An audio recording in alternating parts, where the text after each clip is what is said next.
pre-talk. Yep, the pre-talk. Usually it's pretty And good. we're live.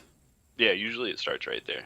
Yeah, usually. But then when I did the one, uh, somebody went like this with a tattoo on their lip, and somebody Yeah, yeah. left a comment about it, and I was like, bro, that happened before I even said we were live. So you can't say anything against anyone. Good way to get canceled right there. Yeah, that's funny. There was it's called getting hot mic'd. There was a Counter-Strike stage host that got hot mic'd last year, and he was like backstage like complaining about Counter-Strike players because like the pro scene, esports is mostly like 18-year-old kids, and not only do they not know how to live, they also have way too much money, so they just don't know how to beat people. Mhm. And so it was Banks is backstage, and he was like, why are they all such, he said something, he called him a name I can't remember, but it was hilarious. And then he was like, I just want to bash their heads in. And so it's, yeah, it was pretty funny. And then he got memed all to hell. It was unfortunate. Sucks for him, but That is funny. So hold on. Shout out to Caleb Oney and yeah, James yeah. Ovens from London and Rollback Rob from the East Coast and BMX Dad 76 from Colorado and Jeremy Pranger in Missouri. Yeah, all my homies love Jeremy, dude. 402. Is that Nebraska? The 402 crew? I don't know. Wade O in the house. Jeff Mead, New Jersey. I've never had a girlfriend from the 402, so I don't know where that area code is. Do you remember? Are you young enough or old enough to remember life before area codes? Before, like, yeah, I had a house phone. We had a house phone, and if you were on a certain like landline ring, basically is the way it worked. You didn't have to put in the area code. So like I would call my buddy Sam's house, and you only needed the last 7. Yeah, I remember Yeah, that. I remember that too. I remember driving to fucking Back in my day. yeah. I used to have to navigate for my dad off gas station atlases to get to races, dude. Like, Oh I'll live. man. I'll live. Back in my day, I had to ride uphill both ways through the snow to get to the skate park in July. Yeah, and I feel like I've told this story on the internet too, but I remember when it switched, like when Dad was finally like, we got a home printer, I'm gonna MapQuest this race. MapQuest sent us like 2 towns over. Like it wasn't even better. It was like we should have just like got the address and mapped our way there. Hey, I remember rotary phones. We had one in our garage. Yeah, my grandparents had one that worked, but it was more just like it was on the wall and I'd play with it. It wasn't something that I ever like used. Yep. So Chris Little had a really good topic for us to talk about tonight. He wanted to talk about balls. Okay, so hang on. We can turn that into something. Since we've talked, Nick Bruce has flip smithed the ceiling. That takes That balls. was nuts. Yeah. Who has the most balls in Ohio? Zach Gerber. I mean, it's not even a question. Mm-hmm. Oh, am I too quiet? You want me to mic up a bit? I thought he sounds good on my end. So let me know if that's better. Zach Gerber. Yeah. In Ohio, gotta be. I mean, I don't think there's any other question. Yeah, that was easy. Because he's on the list for the whole country. Oh, yeah. So that one's too easy. What about Indiana? Oh, nobody knows anyone from Indiana, so. Too underground. You're not cool enough to know. Ryan's Adam Strebe. Adam. Yeah, I was going to say Joey Marks, a kind of a deep cut white snake. Yeah. Do we stump you? Glenn, maybe, if he was still around. Oh, that's a good one. Uh-huh. It would, Glenn and Zach were good friends too, so makes sense. Glenn fucking ripped. Dude. Oh, I forgot. God. I forgot to switch the thing. Oh no, I got rid of myself. No, I'm trying to figure out. I forgot to switch it to the BMX Oh, that's BMX After Dark. Wrong one. I thought this was BMX After Dark. This is BMX This Evening on my scenes template thingy. Oh, your template. Okay. Yeah, I forgot to switch it to the one that has your little logo in the corner. Oh, there we go. Yeah. I made it white. The outline frame is white so people know that it could be vulgar. Funny. Sean Klusner, biggest balls in Indiana? I don't know. For a guy that's scared of bar spins, might have to revisit that one. But I feel like Brian Strebe could even be on that list because he just doesn't care. He especially just goes. in the like 45 plus club. You know, if I Yeah. could ride at half of the speed he does at that age, I'd be stoked for sure. Dude, I remember the one day we were riding down there at Ohio Dreams and he just set the kicker up in a random spot and I'm like, what is he doing? And then as it's starting to rain, he pedals as hard as he can across the whole outdoor park, drops in off this like 10 to 15 foot gap into a bank, then hits the kicker to make a street trails section basically. Right, yeah, you walked out there with me and him were already out there, right? I don't Because remember. I was like standing there talking to him about something, and mid conversation he was like, "I'll be right back," and just like jumps from the top of the thing into the bank, and then comes back and continues the conversation. And then like a couple sentences later, he's like, "You want to film that for me?" And I was like, "Yeah." Like I could have the first time. I don't And know. after he does it, he talks about how he wishes that there was a huge dirt landing on the other side of this 10-foot tall wedge so he could jump out of the skate park after doing what he just did. That was a good day. That was a good day. It was. That's when I still wasn't like really fully riding. That was probably one of the first sessions where I even like tried to push it, and yeah, it was a good day. I wish I would have been riding more at that time. Since moving up, I've realized I could have probably, you know, I'm glad I waited, but I probably could have rode a little more, a little sooner, you know. You turned into Shorzy in real life in that session. Did I send you that clip? No, I don't think so. So you know Shorzy, right? Yeah, yeah. You rode past me and you like jumped out of the 6 foot quarter that you flipped out of, and I was like, dude, you won't backflip the step up. And as you're like out of frame completely, and I just hear "F you, Brett." I was like, I didn't watch the show. I didn't watch Letterkenny at the time of that happening. But so when I was editing it and seeing it, I was like, oh my God, Noah is Shorzy in real life.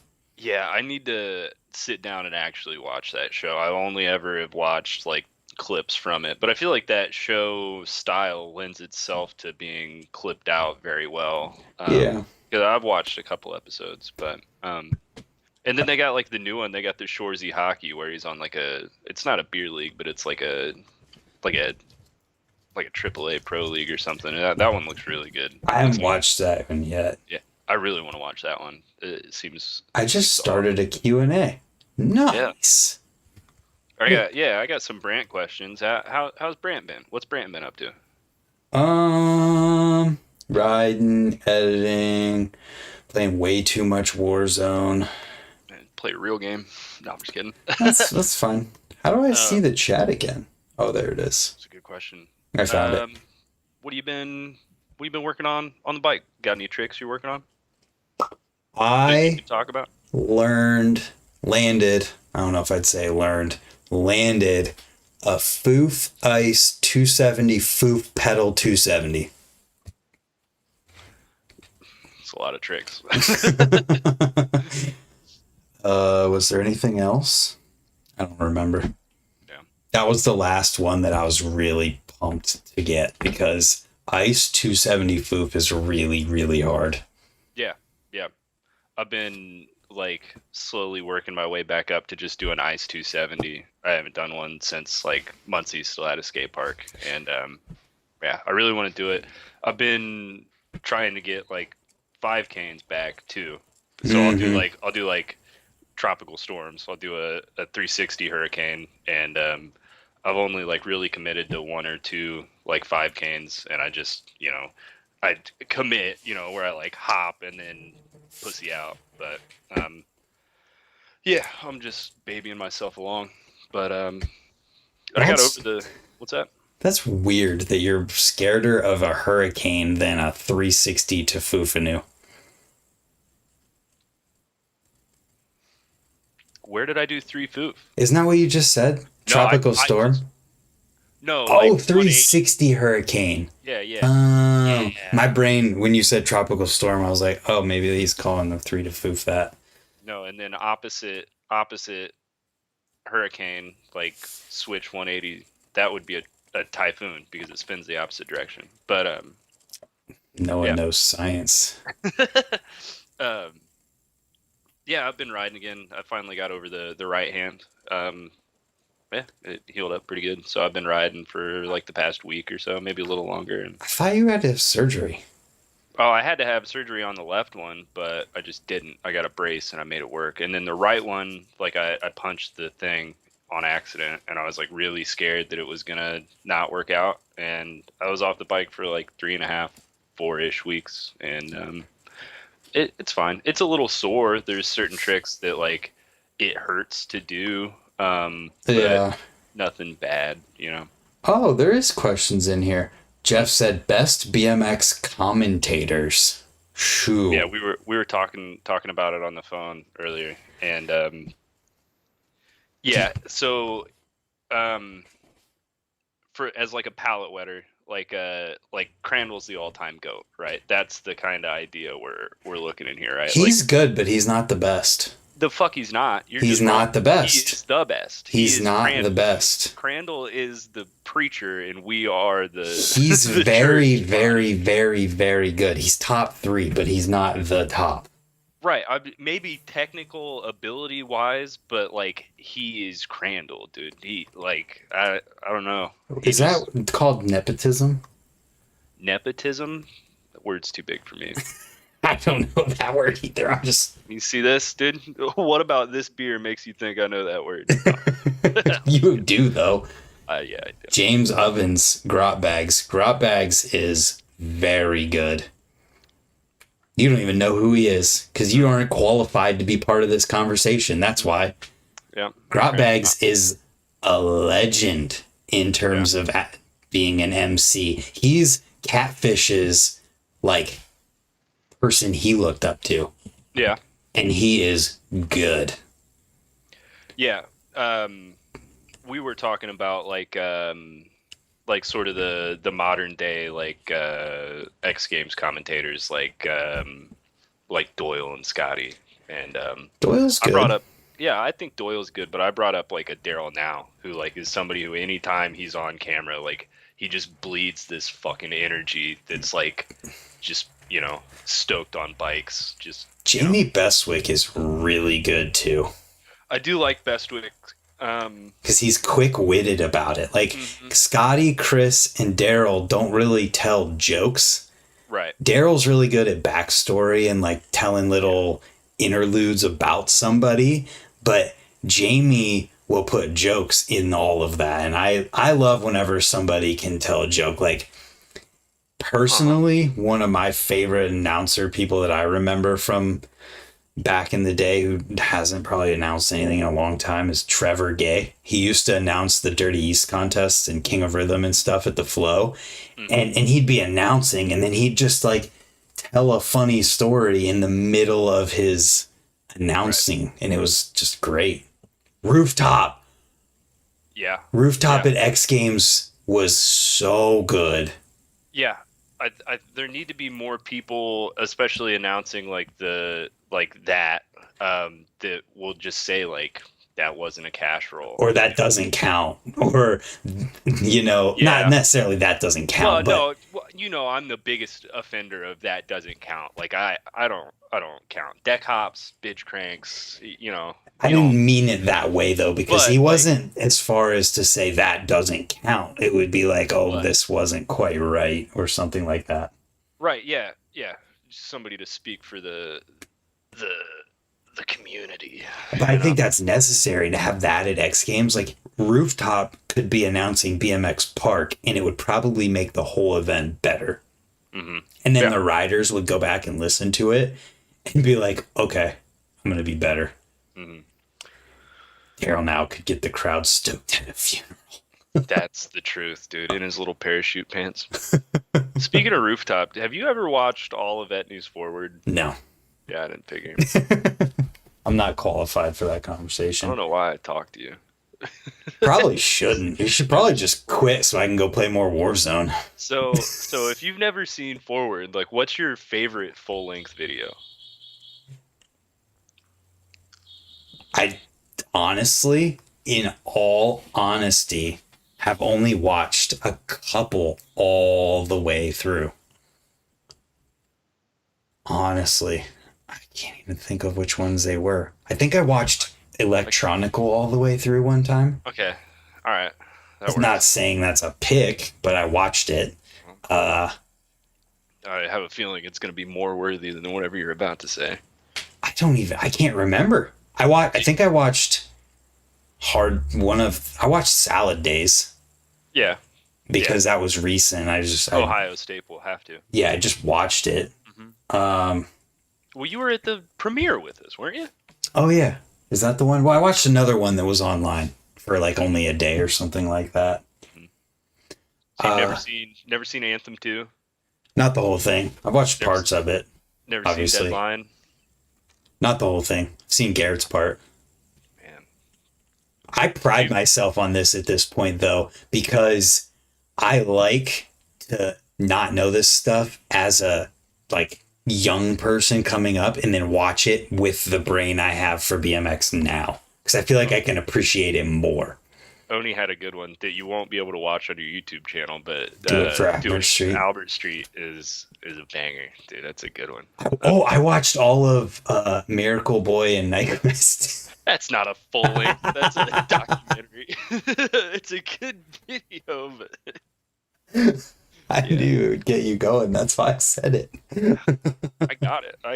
I think it's. Oh my gosh! If it's not over here, it's in the other bookcase. I believe you. I don't care if you own that movie. Well, I gotta. Here it is. That's one of my pet peeves in life. When you're talking to someone about a movie and they're like, "I own it," I got it right here. Shut the fuck up! I don't care. Like, tell me that you have an achievement greater than buying a video in your life.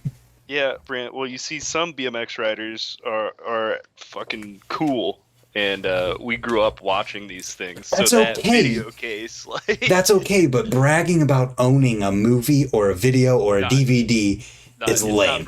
You're thinking about it wrong. It's like when a 5-year-old has like a Tonka truck that they really like, and they're like, "Hey, this is my toy." And no, I'm talking about full-grown adult. When you're talking about a movie, go, "I have that on DVD."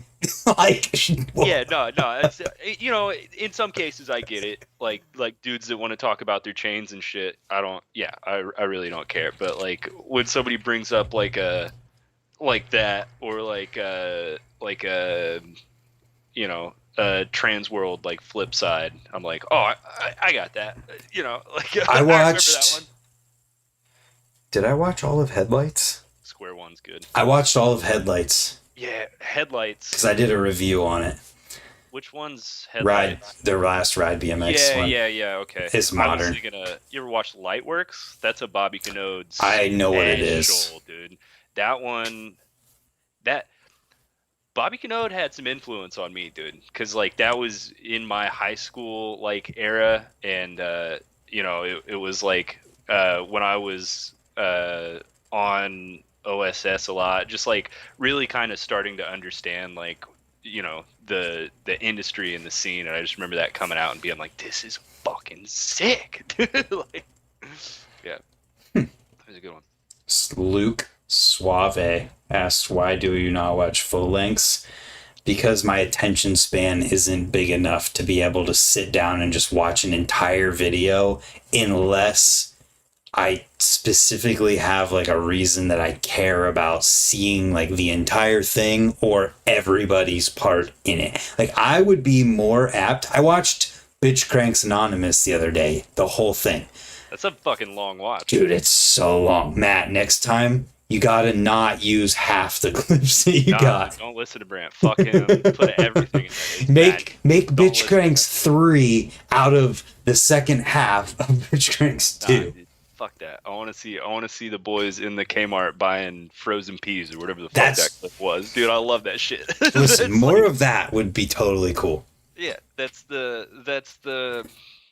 what Baco was for like 4 Bacos, dude. It was just Chris Rye and DeGroot just like wild out. Like that's like so purely BMX. Like You know? it's just dudes with the camera being themselves. Like they could have done 0 tricks, dude. It could have been all bunny hops and peg slaps, and I would have been stoked on it. Like it's not gonna win a Nora Cup, but like as far as like on this regional level where it's like I know that guy, you know, like it gets me stoked to see it. It gets me stoked to go ride my bikes with my friends, and I love to see it. Like a very niche audience we're talking to here, but like I love to see it.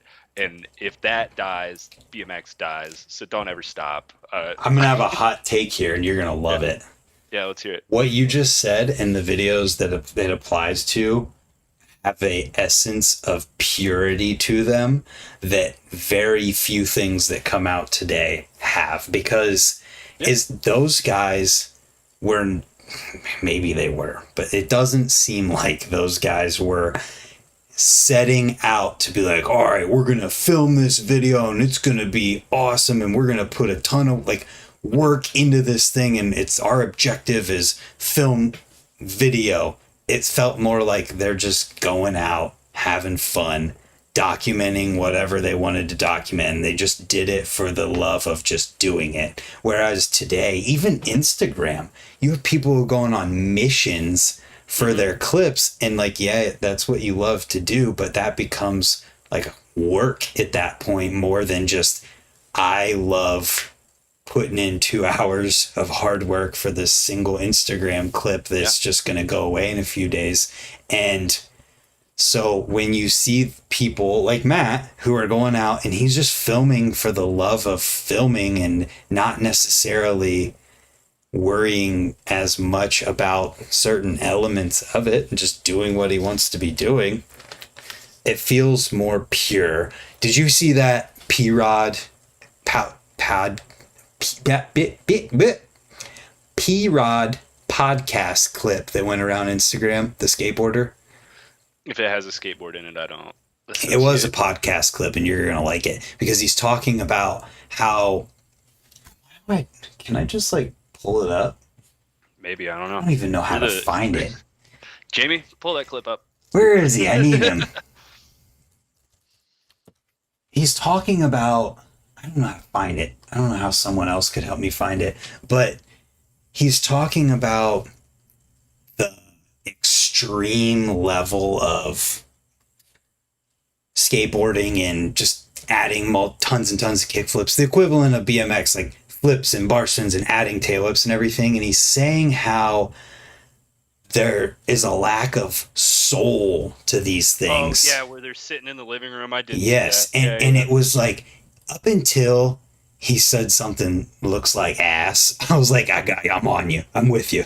And then I was like, dang it. He took it a little bit more to one way, but he's talking essentially about how there's a lack of soul to things where it's like this feeling, you know, it's Dovey doing a super kicked out 360 moto whip type thing where there's like that element that you watch and you're just like, yes, it could be the most basic trick ever, but the style and the soul put behind it is like, yes.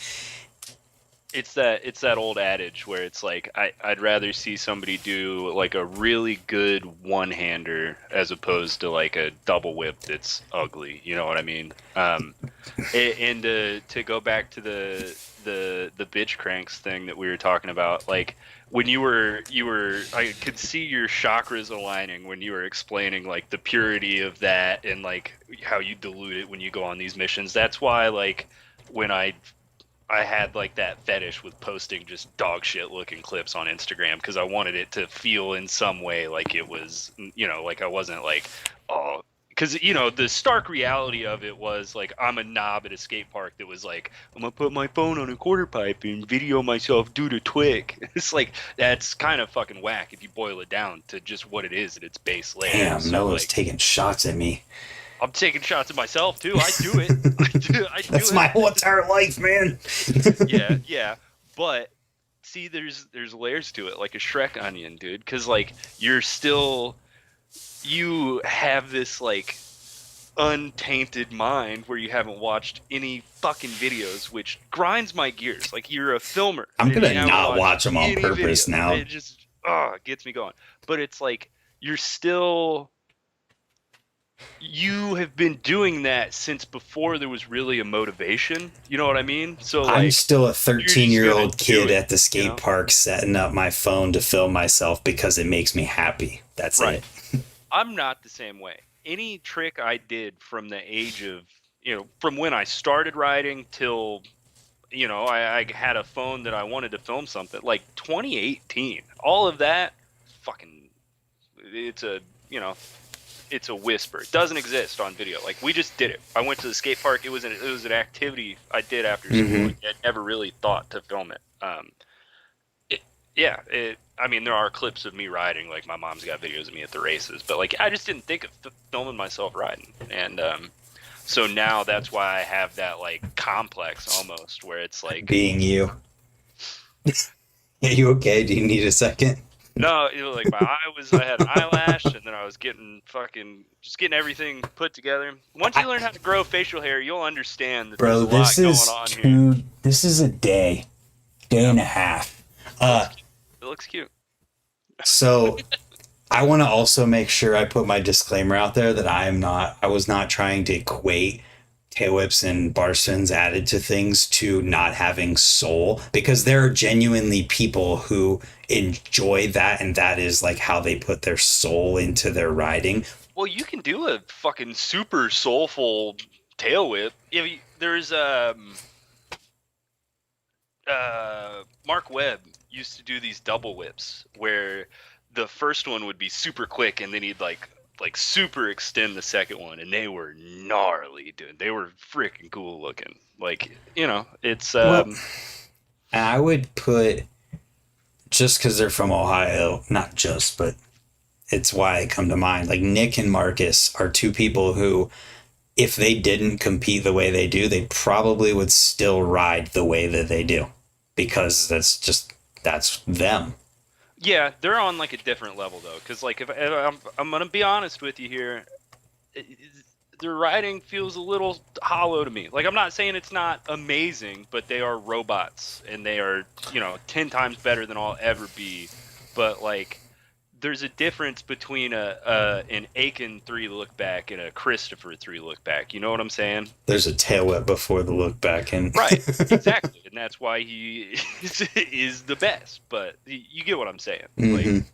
But when the way that P-Rod said that in that podcast, it was like, this is what all of the core BMXers who have been trying to say this for 20 years have failed to articulate in a way that people can actually understand without like feeling hate from it. Yeah, I mean, it's never going to exist. Like, it's just never going to happen. But the way he said it is it, because he Right. said it in a way that was like, okay, he's not hating on these people, and he's not saying they're bad. He's just saying that when you look at two things, you can see the soul in one and the robotic, like missing human element of the other. I think there needs to be both, like we need to get to a place where both can exist, and We're already there. Right.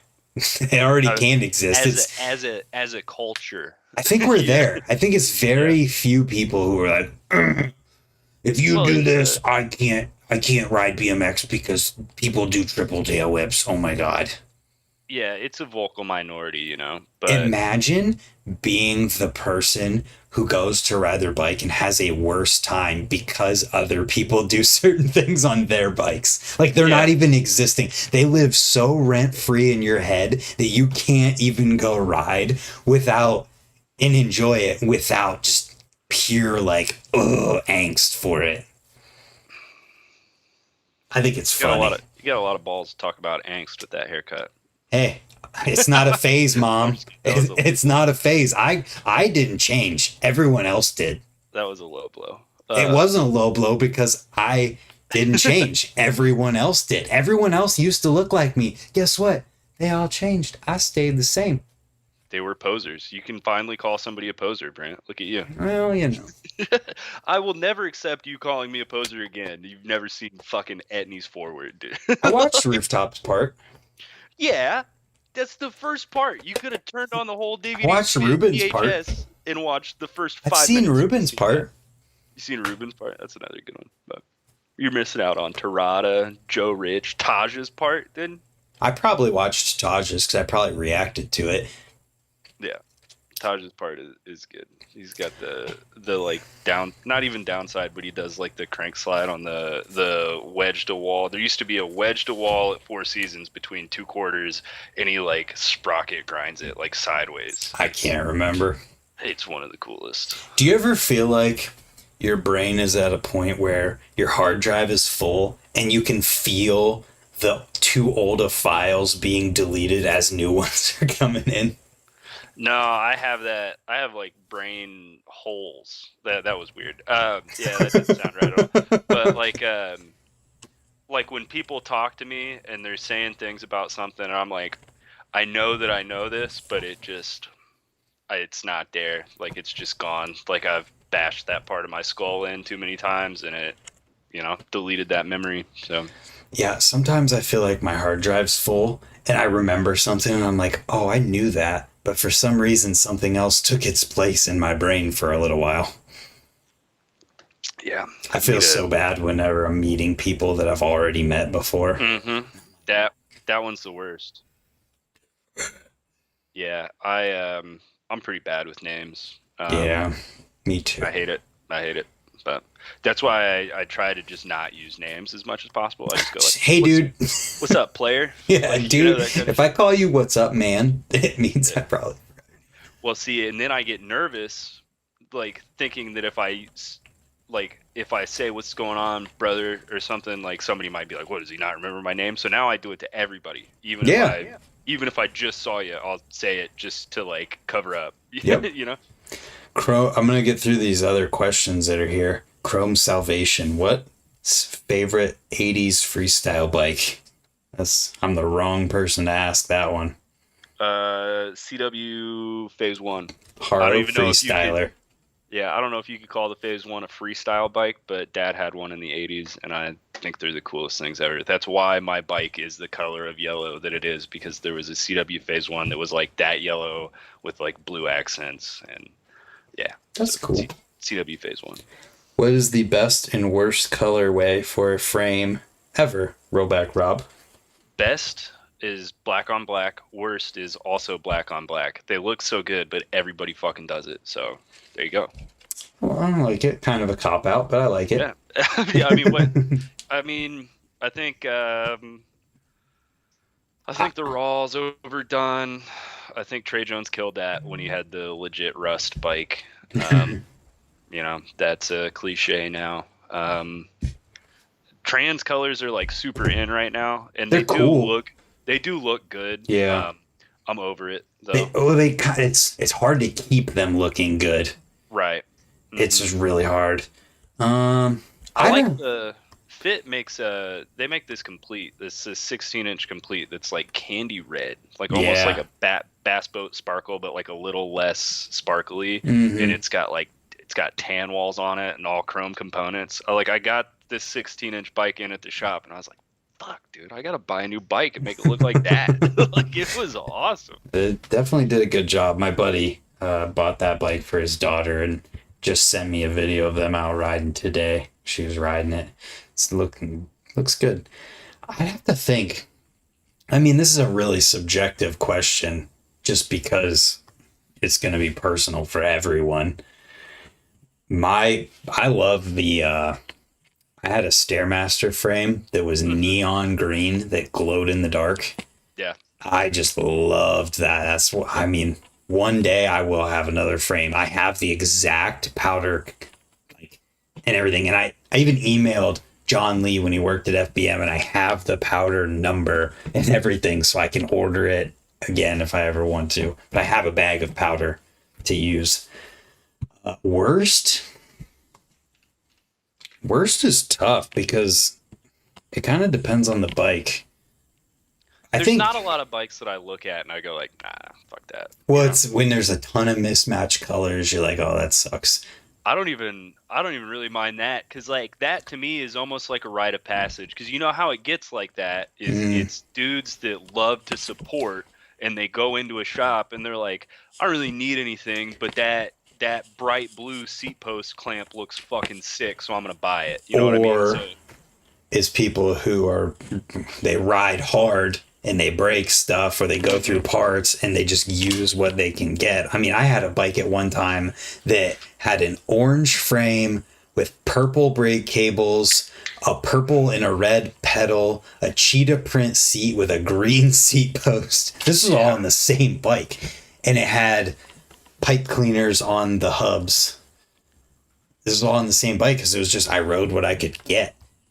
So you can't like say anything about that. I think if I was going to have any worst, it would be of a whole bike. And I just can't stand when people spray paint their whole entire bike while it's all together, or like they just paint part of it. And there's like crappy looking spray paint runs and spots on their tires. And I just hate that look, because it's like, you can do whatever you want with your bike, but wow. That's people stealing parts usually. And they just spray paint it. So a lot of the people, and then they get the parts back, and but yeah, but sometimes you see like pros do that. Even Sponge back in the day would like spray paint his bike gold while it's still together. In the chat, is it James Ovens or Owens? Either way, he says he saw a wood finish on a bike back in '92. It made me think of the tree. Yeah, I used to sweat trees so hard. They had the wood grain hubs and sprocket and stem. So like that was 2012, 2013-ish. And that's right around when I got the G Sports that are still on my bike today. And it was like between the trees or the G Sports, and I like couldn't make up my mind. I was like, dude, wood grain is sweet, like it's really slick, but G Sports are indestructible, and I ended up going with the G Sports. But was that a wrap or a dip? Probably it was either I think it was a hydro dip thing. That's really early for hydro dip, at least in terms of popularity, because right, yeah. I mean, I don't know how else you would do it besides like a film wrap, but I remember getting my hands on them, and they didn't feel like plasticky, so I assume it's a hydro dip, but I don't know. So then the next question, Brant, would you be willing to add a back right peg and an ice to tire tapped Oppo ice would be awesome. I learned Oppo ice picks whenever Sponge and I did a October challenge one time, and I just didn't keep it on there. It's one of those things where you have to be committed enough to get past the bashing your calf on it stage. Yeah. And that just sucks. It hurts so much. And what size cranks do you ride? Now 170. Oops. I just got no off. Oh, I just did that. He's probably like, what the hell just happened? Oh, what's happening? Why is it not letting me call him? What's happening? Oh my god, I ruined it, guys. I'm sorry. Oh my god. Oh, he's calling me. I was like, I don't need Skype open. Oh my god, I'm an idiot.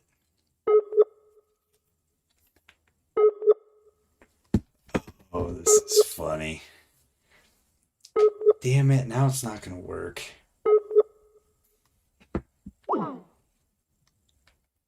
Let me ignore the call on my phone so I can... There he is. I hear it. Where is it? Dude, this sucks. What is happening? Hello? I'm an idiot. Are you there? See, he can't hear me. I knew it. Dude. Oh my God. Where is it? There it is. Oh my gosh. Can you hear me yet? He can't hear me. Oh my God. I'm ruining everything. Oh, Can you hear me? Hello? Hello? Hello? Oh my God. I completely ruined this. Oh, hey guys, there's Factory Friday for tomorrow. Oh, Christ. I closed the wrong app.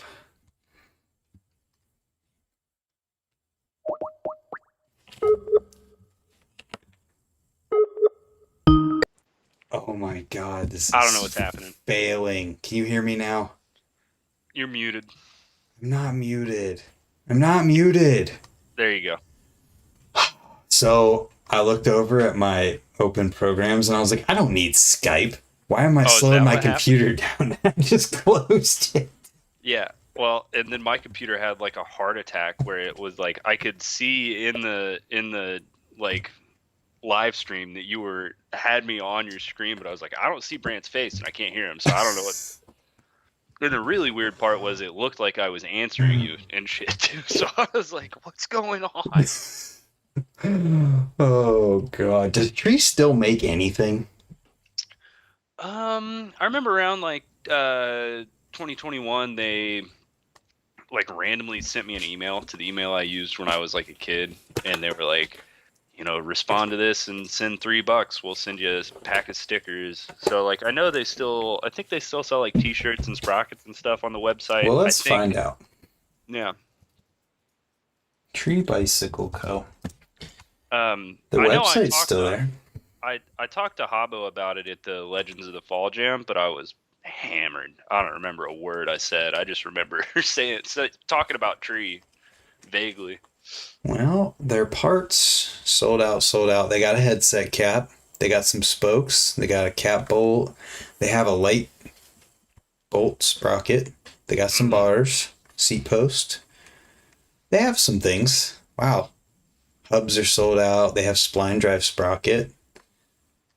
It's a good looking sprocket. No, I guess they do have a couple things here.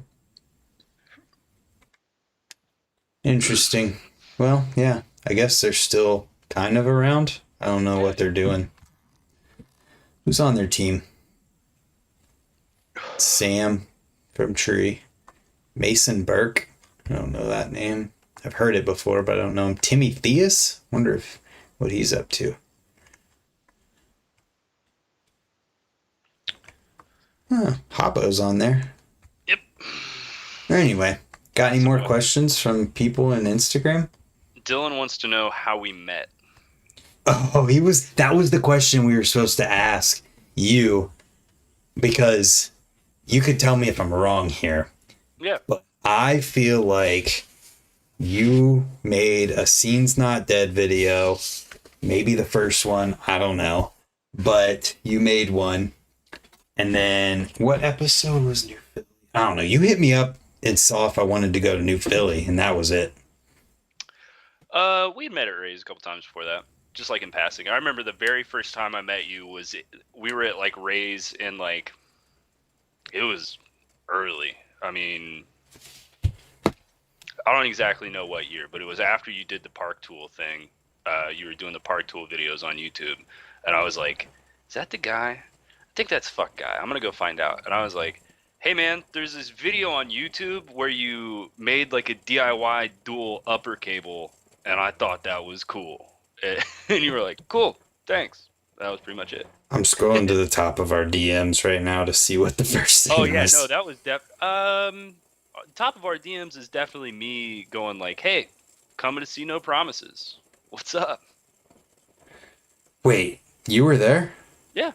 God, I don't remember anything. That day. Yeah, just Rays, just like how most people meet. Oh, you know? yeah. You were at the movie theater one, though? No, I wasn't at the movie theater one. I was at the one at Rays. Yeah, that day. Ooh, that day. Yeah, and that, then that was a stressful day in my life. who knows how many times we were at Rays together before that? Probably once or twice, but I'm still scrolling. Made it to 2021. Yeah, we shit talk a bunch, dude. Lots of replying to stories in here. I do that. I tend to do that when I'm a little drunk. I mean, just rapid fire, like. No, it was. You messaged me saying you were coming out from Indiana to see the video and if I had copies for sale. Mm-hmm. Yep. Yeah, because I'm really like, if somebody makes a hard copy of something, I try to get it. Yeah, and then So I was probably super nervous about that. I was like, "You better fucking have one." Like, the next thing is a clip of you foofing the sub at Ray's. mhm. Yep. Cool. Yeah. Good shit, huh? Yeah. Anyway, that's how we met. Ray's. That simple. Raise. Very, Sorry, very, nothing cool, Noah or yeah, Dylan. very classically Midwestern BMX. Like, I know that guy. I saw him at Ray's. Dude. Well, so I mean, for me, it's crazy to think about because there's so many people in all of BMX that I think about. I'm like, how did I meet that person? And I genuinely don't even know. Yeah. Yeah. Well, that's the other thing too, especially like when you travel to jams and stuff, like you meet so many people where you're just like, I know you.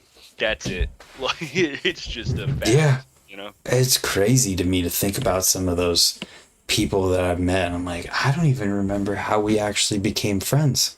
Yeah, I try not to. I used to get really like fucking nervous about it. Somebody'd walk up and be like, "Hey man, how's it going? How's it been?" And like I would know them, and I'd know that I know them, and we'd talk, and then I'd start to freak out and be like, "Why do I know them?" Like it just, you Yeah. just got to accept it at some point. Any other good questions in there? Hannah Topics? wants to know, is the Midwest really the best? So, I have a thing about the Midwest. Oh I feel God. like we can't count Ohio as Midwest if we're talking like spatially. Oh yeah. Ohio is like literally was the first Midwest state.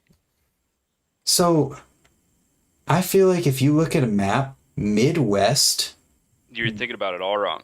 Yeah, yeah. Midwest would be like fucking North Dakota or whatever, but Montana, Wyoming, Colorado, because North Dakota and all through it's that not a is the middle.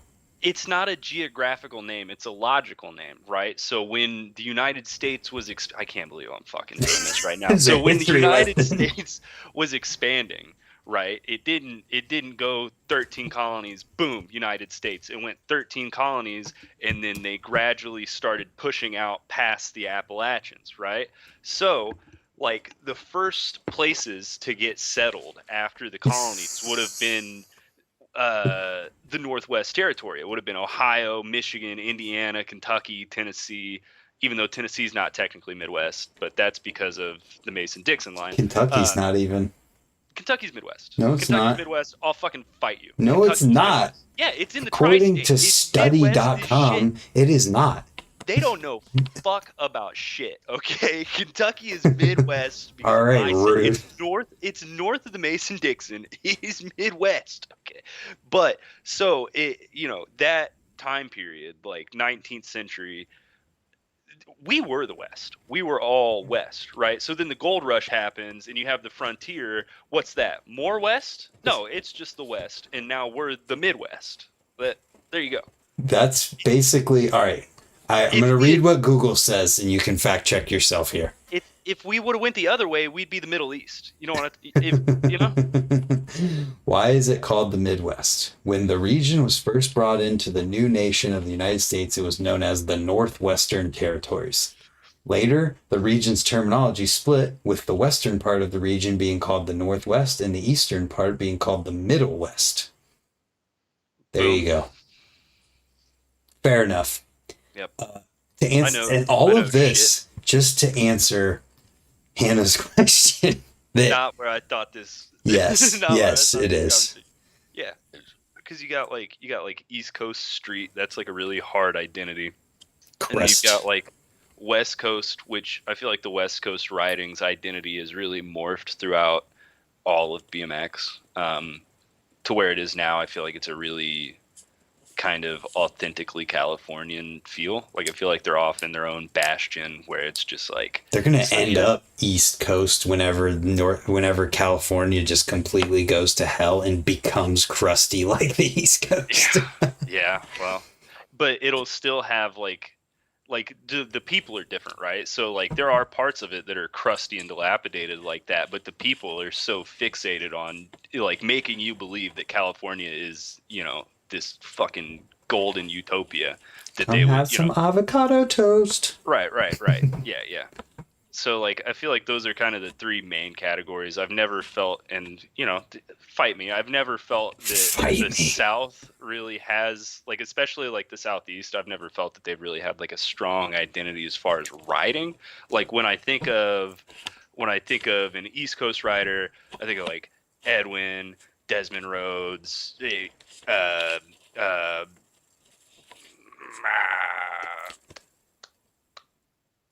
Lino, holy fuck, that was Lino. Struggling, man. Yeah. When I think of West Coast, I tend not to. I'm just not a big West Coast guy. And then, I forgot one. Pacific Northwest always had like a super strong identity, but they were really closed off because of like geographically they are too. So like the Pacific Northwest has always been like Hobbit land of BMX, where it's like there's magical fantasies out there. You got to go find them. Well, I think the whole southeastern part of things is like Florida's a melting pot of the whole entire country, and also you can't pinpoint a specific like style is kind of what you're saying. Absolutely. I can think of like what a Florida rider looks like, but not a specific style. You know what I mean? Yeah, and you could think of all kinds of them. You got Midwest, you've got PA trails, you've got East Coast trails, which are also a thing. You've got East Coast Street. PA trails and East Coast trails are kind of the same thing because PA is so big. I was getting ready to say that. But the Northwest, definitely like the fast and loose style. Right. Bang on. Yeah. California is super technical, street, perfect spot riding. I would say East Coast Street is more technical than West Coast Street. I think West Coast, it's a lot of schoolyard clips. Yeah, but I don't think East Coast is more about the spot usage than it is the like technicality, roboticness of the trick. No, because West Coast spots are so fucking blown out because that's where you go when you want to get put on, right? So like, whereas the part of East Coast riding, at least in today's day and age, that makes it East Coast riding is like combing the streets to find the perfect fucking storm door and then doing, whatever you can do with this like piece of art that you found, where it's like West Coast, the spots are a known quantity and then you have to go make your mark on this spot to the point to where certain tricks are barred from being filmed because they've been done and you can't trick jack people, which I think is fucking whack, but it is. We can talk about that later, but what you're saying is the spots are so blown up and ABD'd that you have to get the most technical and take another step forward for things to even be able to do anything. A step forward, but not necessarily technical, just more, like... That's technical. Sure, but like Stevie doing a truck down El Toro instead of a 360, that's not him getting more technical. That's rare, though. That's him getting more. Things on that level don't happen as much as things just adding another technicality to the grind of the street spot in California. I think by definition, East Coast Street is more technical than West Coast Street. I think they'll fight you for saying that. I think... Fuck you, man. We're soul riders. I don't know. I think I would rather be on the East Coast side. I think they would beat the fuck out of the West Coast. I feel like they would. Who's winning in a fight? The entire East Coast or the entire West Coast? East Coast for sure. They're going to give the West Coast tetanus, and then they're going to have to quarantine, and then and us in the Midwest are going to be hiding in trees with bows and arrows. they'll never fucking find us. They'll just fly straight over us because that's what they do. That's Hanging out, funny. drinking domestic beer and watching NASCAR. It's, They're making another left turn. yeah, I think I to go back to the southern thing. I do think that Texas specifically, I can think of like a Texas rider, but that's the only one. How would you describe that? Because I feel like there's a lot. Yeah. I don't know. I just think of like the Aaron Rosses and the Morgan Wades, and it's weird to think that like I could. Yeah, they're so different, but it's like maybe it's like an attitude more so than like a riding style where it's like not necessarily happy-go-lucky, but it's like I don't know. I'm gonna let you go on this one. Yeah, it's a thing. Because I got nothing. I don't even think I can explain what I'm feeling. But like to me, it's like a tangible style. The Texas rider, maybe not. Fuck, I don't know. I got nothing there. I don't know. I think you can't. I don't know. It feels like there's so many different types of people and types of riders in Texas. Yeah. Or that have come out of Texas, that are in Texas, whatever, that you can't pinpoint one type of thing as like the majority the way you can with like Midwest technical like ramp riding or PA trails. You think Texas and you're like, well, what is there? And it's like, well, there's everything and not one thing to hone in on. Yeah, well, my favorite thing about the Midwest rider is the scalability of it, where it's like your baseline Midwest, but then to be like a better Midwest rider, you just do the thing on bigger shit. I don't know. That's true. I mean, that's true, but I've rejected that. It's like sure, you can 270 tap ice pick, but can you 270 tap ice pick that? Like we're definitely the best. It's not even a question. Fucking. One thing, too, that I think the Midwest has over everywhere else is that we have so many indoor skate parks that people are forced into riding that you don't have as many people who are specialists at one very hyper-specific thing as much as you have people who are that, but also are well-rounded at the same time. When you look at someone like Gage, who's incredible at front-end tricks, he's also really good at jumping tricks. And he's also... He could just do a 3-whip. Joey Baggs, I get that one all the time where people are like, I get tired of watching him do fucking hurricanes. I'm like, he'll do a 3-whip right now. Fuck you, dude. I mean, he can do a ton of other stuff. And I think most people who ride in the Midwest are like that because you have to be if you want to keep riding. If you want to ride throughout the entire year, you have to be able to ride a skate park. Or you have to be tough enough to just ride outside all year round.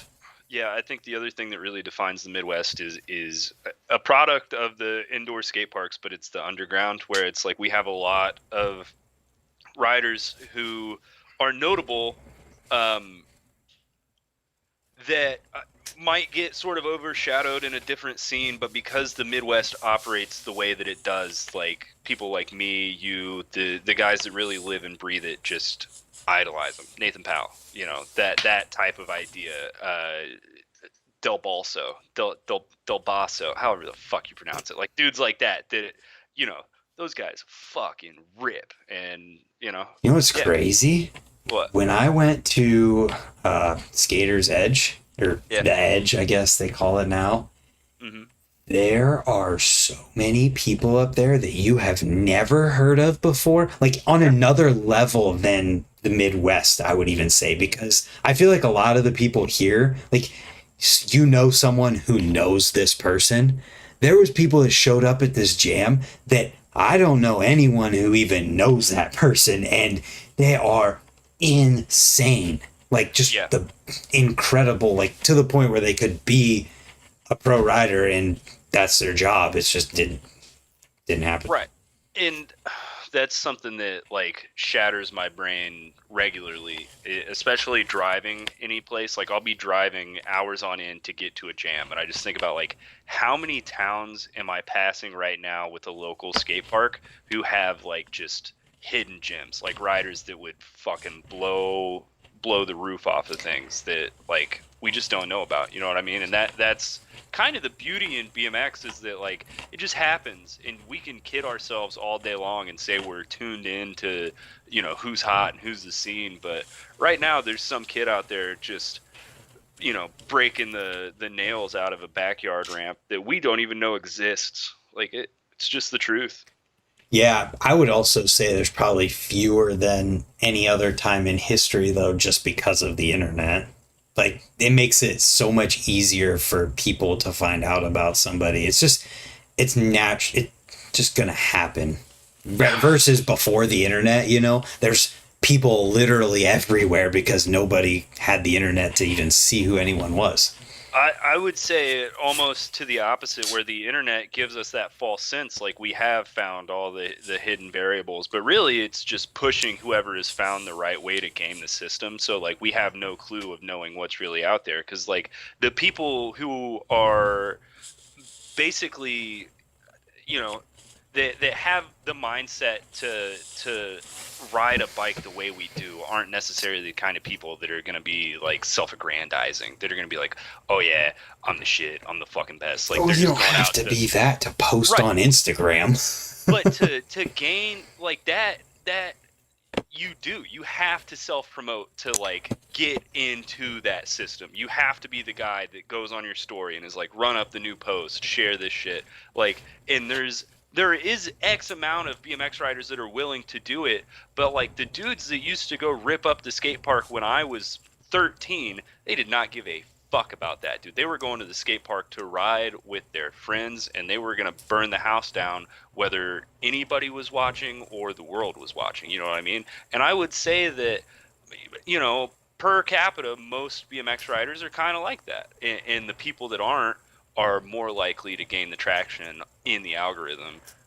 I'm not even talking about gaining traction in the algorithm. I'm just talking about just posting in general. There's so many people who someone has seen on the internet that 20 years ago no one would have ever even had the opportunity to see. So I'm just saying, right, it's probably less than ever, but there's, in terms of popularity, sure. Right, so they're putting it on the internet and it's there and somebody's seeing it, but me and you aren't, and we're the people that care, right? I'm just saying less people like what you're talking about than any other period in history just because of technology. That's all. I think the only way to facilitate like being in touch with the underground is to get your ass out to the skate parks. You know, like go do the thing like you were talking about at the Edge. You'd have never seen those guys if you hadn't gone to the Edge. There's just no two ways about it. Yeah, but they're also at the indoor skate park. So like if people are going to ride, they're in the Midwest at all anyway, or they're in Ohio and they're going to keep riding through the winter, they're going to go to an indoor skate park and you're going to have a chance of seeing them. That's exactly what I'm saying. It's like that's the way. And then you add the internet to that, and the fact that people post on Instagram to that, and you have more potential ways for someone to have somebody see who they are than 20 years ago. That is objectively true. I am right, and you are arguing. In a vacuum, that is true. Like the fucking jerk. That is the truth, right? Like we are more connected via internet, but it gives us this this false sense of comfort where it's like, yeah, I've seen it all, but we can't. Like people stop wondering. They're like, I know all the guys. Fuck it. You know, I know the scene. It's like, nah, dude, 5 hours that way, there's like 100 kids that ride that you don't even know. Like it. Yeah. And me and you see that. Like you go to the Edge, I go to fucking Kansas. We're like, who's that fucking kid? I don't know. I know this one kid, but I don't know all the kids. I want to know all the kids, dude. Why do you want to know all the kids? No. Shut the fuck up, Grant. Do that. Let's go. All right. Kid Wilson said, Brett, what temp is your cutoff for riding outside? 45 degrees is about my limit. So there's caveat and nuances to answering that because it all depends on different variables. If somebody hits me up and is like, yo, I'm going to be coming through town. You want to get a Lip Lords clip of me riding the skate park? And it's 20 degrees out and there's icy puddles and it's Carl, I'm going to do it. Like, there is no cutoff. I don't care what the temperature is.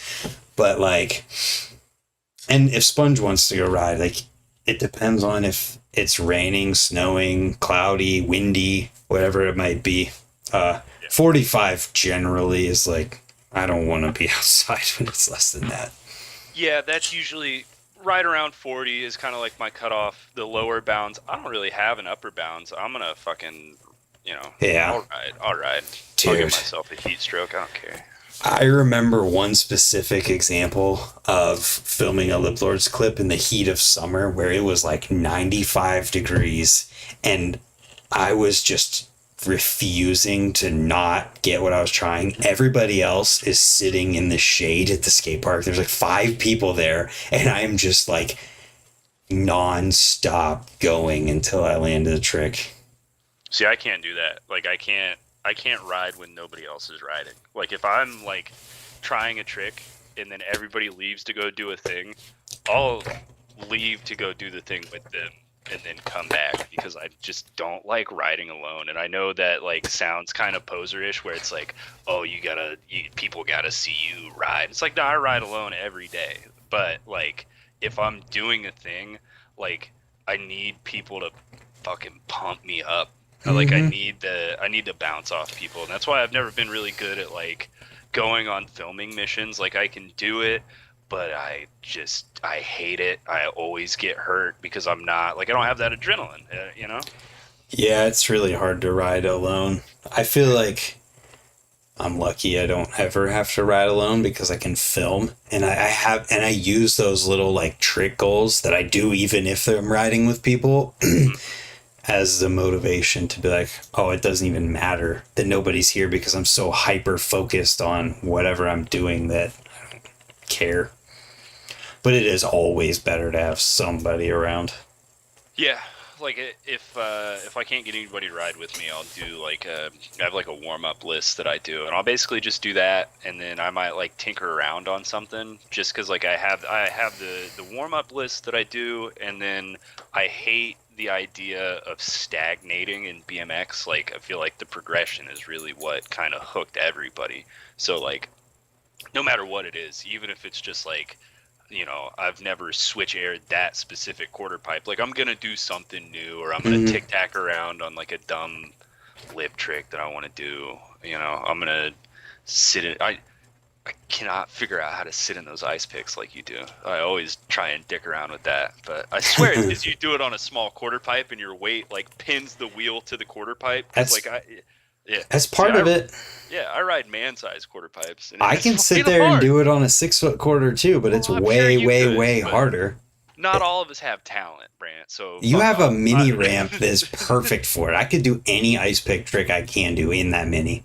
I cannot stand that ramp. Like, it's a good ramp, don't get me wrong, but like, I just don't like small quarter pipes. I don't like small quarter pipes. I don't like bunny hopping, dude. I like quarter pipes. I like transition. You sound like that guy who can't even ride. He was like, this skate park's too small for me, man. These ramps are too little. I can't ride here.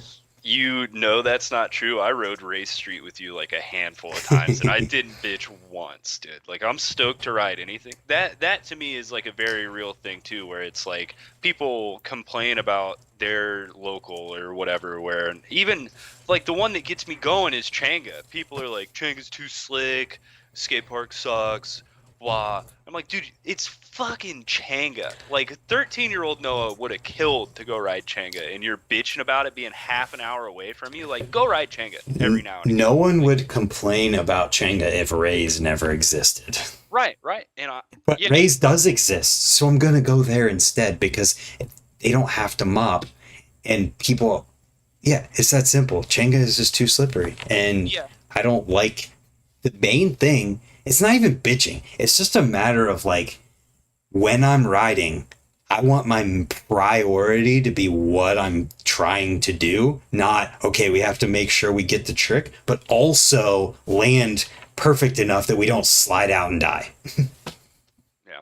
Well, I'm saying if I lived in Cleveland and I wasn't, like, if I was still a contractor, I lived in Cleveland, I would be mopping Changa so I could ride it. Like, at least sometimes. Like, I would go there to ride that mini, you know what I mean? I would go there to ride that hitching post. I would probably go there, you know, somebody clip this. I would go there to ride that Resi because it's got a quarter pipe on both sides, but... I get it, man. It's just, for me, it's like, am I going to go to Changa or and deal with like a crap load of scooter kids and having to... The other aspect of it is that at Changa, there's no area except for maybe the Resi in the mini ramp where it's, I guess the box jump too. There's a couple areas, but a lot of it is constant flow of traffic of people. And when you ride at Rays enough, you get used to one person at a time riding and just not having to think about other people being there. And so you go to Changa and you're like, just the constant flow of people, I don't know, it gives me anxiety where it's another thing to think of rather on top of what you're already doing. Yeah, I get that at Slam a lot where like on the park side it'll kind of devolve into like one back and forth here and then the park side, and that has always triggered me. The other thing, like Changa has like a different breed of scooter kids. Like this is the only time I've had a scooter kid tell me to fuck off to my face was at Changa, and I was like, yeah, I don't understand what it is with scooter kids, and they see subs, like a sub rail or a sub box, and they're like, oh, it's a quarter pipe chair. It's like, no, dude, it's a ramp. Fucking move. Come on. Yeah. But, yeah. It's just, I don't know. I've gotten so used to going to Rays and being like, okay, I'm able to focus 100% on what I'm doing because I don't have to worry as much about falling or running into somebody or anything like that. You go and you focus on what you're doing, and it's nice. It's just things like Changa, I feel like it's getting kind of overlooked. Like those are like pillar stone Midwest indoors. There's only a handful of them left, you know. Yeah. It's not going to be there forever. And like, I know when Changa's gone, you're going to hear it fucking constantly like, wish I could ride there again. It's like, you didn't ride there when it was there. I won't say it. Dick. You know, like, yeah. I mean, I love that it exists, and I like to go there sometimes, but I'm not going to be one of the people who's like, oh, it's too slippery, and then when it's gone, be like, oh, man, bummer. Yeah, I love Changa. I mean, it's a piece of fucking history. It's amazing, yeah. Yeah. It's just, I'm not going to be a hypocrite about it. Right. Luke Jansen, if you lived closer to the wheelhouse, I think he means mill, than Rays, would you still make the trip to Rays? It would be a 50-50 split. It would. Yeah, the kink room at Rays is pretty fucking sick, dude. Yeah, it's like, and then the grind room now with the extra area on there. It's just and then the hitching post, the Spox at Rays now is looks good. Amazing. It's so but it's construction grade ply instead of OSB, isn't it? Yes. Yeah, that's horseshit, dude. Why? OSB them bitches up. Because OSB ramps are the best, dude. That's like my favorite thing about the kink room is that it's all OSB. It's so good, dude. It's so good. I hope eventually they switch it to actual wood because you could definitely feel the difference in the pump.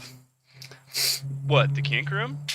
Just the difference in plywood versus OSB. I mean, that OSB's 15 years That's what old. I was going to say. Yeah. So if they replace it ever, it's going to be a crazy difference. Yeah, they better replace it with OSB, dude.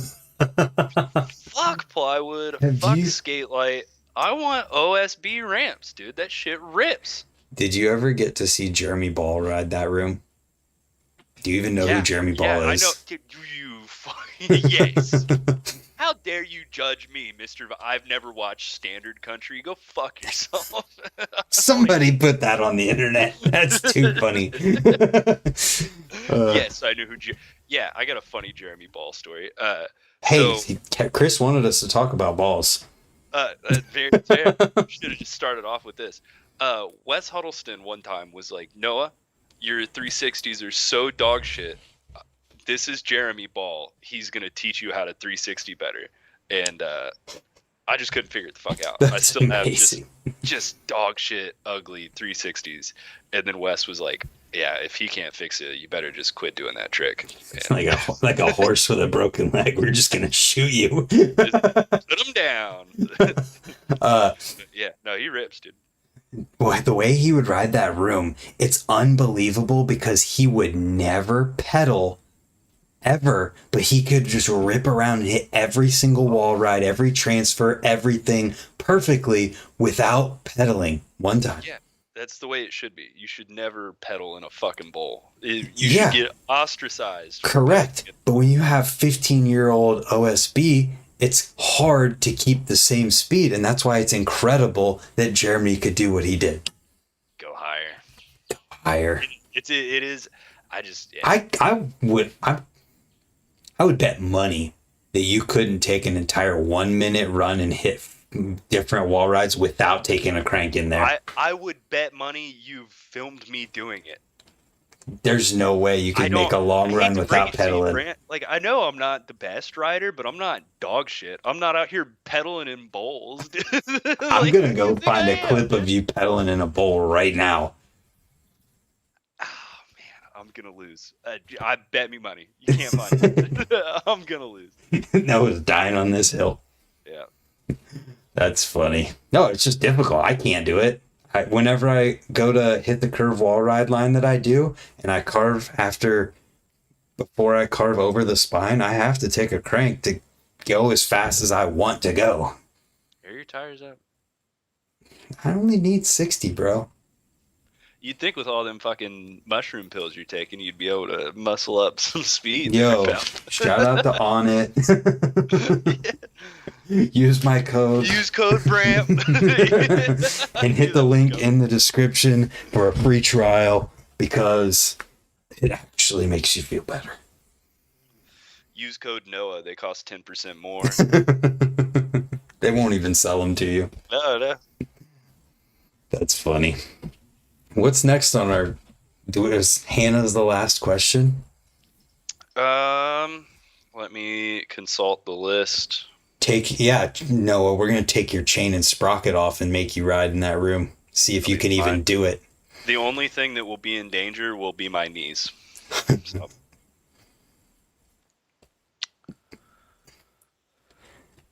Yeah, now that we hit all my high points. You don't have anything else that people... No. What's controversial in BMX? It was a kind of a calm week.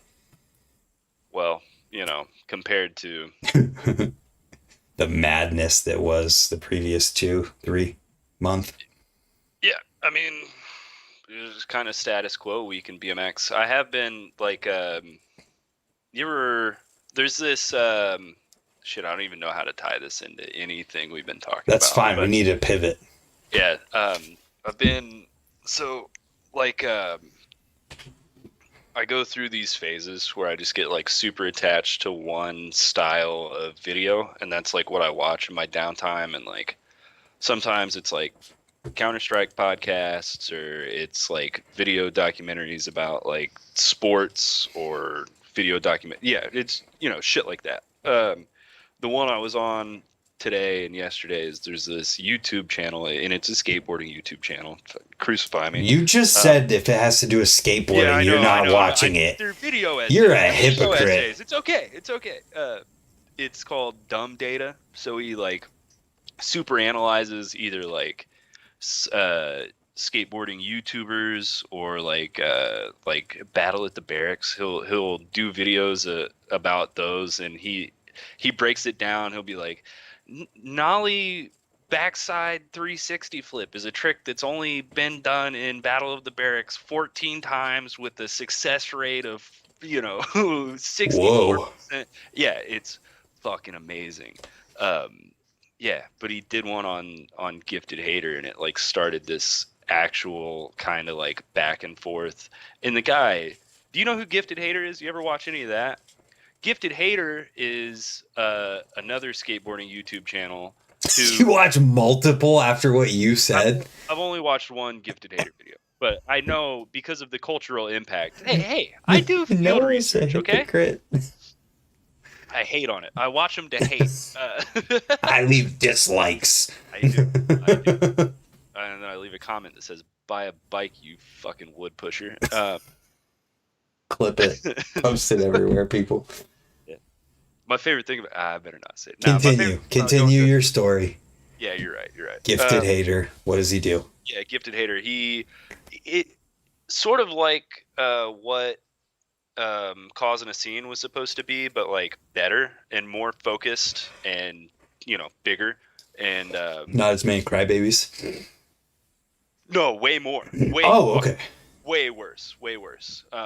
He'll basically just like say like, "Hey, this is fucking horseshit," but it's about like things that it's pretty good. It's pretty good. I don't know why I was on this topic, but something to do with the two channels. He made a video about that guy. Yeah, and we don't have that in BMX. Like there is enough culture and spotlight in skateboarding for there to be like a page dedicated to breaking down happenings in the industry, not just the industry, but also in skateboarding culture. And then there's room under that for there to be a sub layer of two skateboarding YouTubers having like this fucking like infight.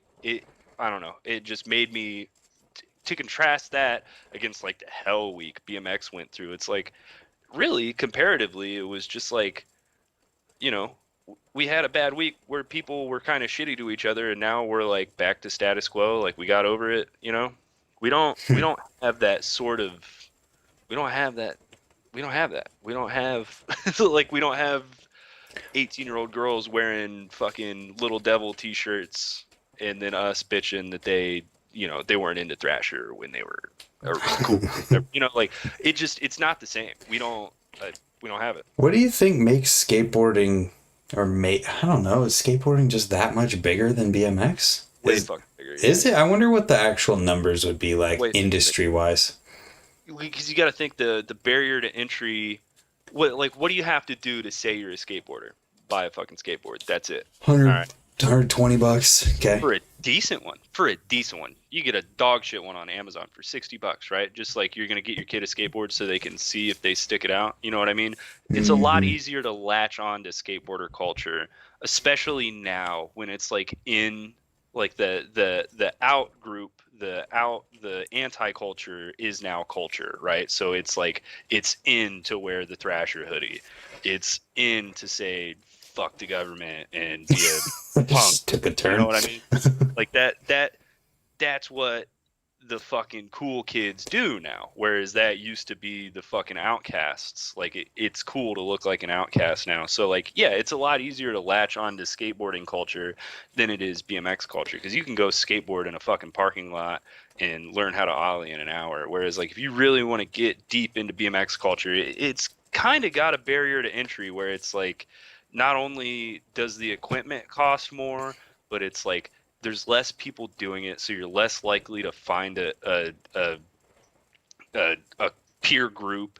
And then like the activity itself, like where it might be easier to gain a certain level of proficiency on a bike, because skateboarding is very technical, to actually like do things, the risk is a little greater to do an air on a bicycle. Like you're I have a way to describe this. Yeah. So there's this curve. Bell curve.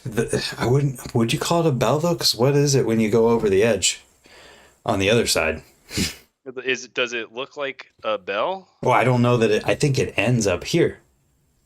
Anyways, doesn't matter because it's the beginning that I'm talking about. Logarithmic? Is that what you're talking about? It's the beginning of it that I'm talking about. For skateboarding, if skill is on this axis, and what would be this one? Time? Skill and time. Skill You or got 'em mixed up. things That's you fine. learn, whatever, Yep. could for skateboarding would be more of a quicker one that goes up and then it goes over. Like the bell is steeper and sooner on skateboarding because you Right. can learn more faster. But BMX, once you learn the basics and get things after so much time, it gets steeper.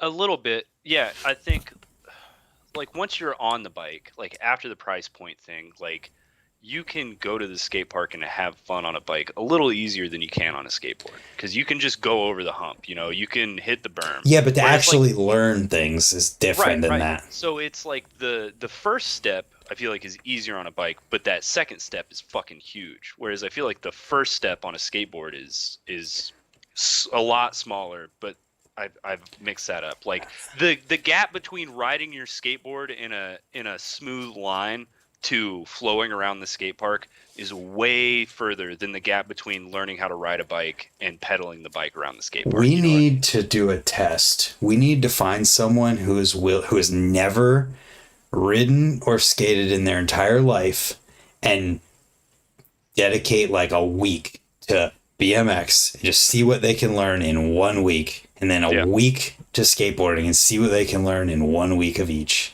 Yeah, you're right. I might be coping. I might just be coping with the fact that I'm dog shit on a skateboard. Well, I think But you could definitely learn more on a skateboard in a week than you could on a bike, because you could learn how to ride around a skate park and go over some ramps and maybe even go over the spine. But on a skateboard, you could learn ollies, kick flips, heel flips, pop shove-its. You could learn all of that in a week. yeah, but that doesn't have to happen at the skate park. That's what I'm talking about. Is like you could do that in your fucking driveway. Well, then to give learn. a person a BMX bike and a skateboard in their driveway, and they're learning more on the skateboard quicker. Absolutely. Yeah.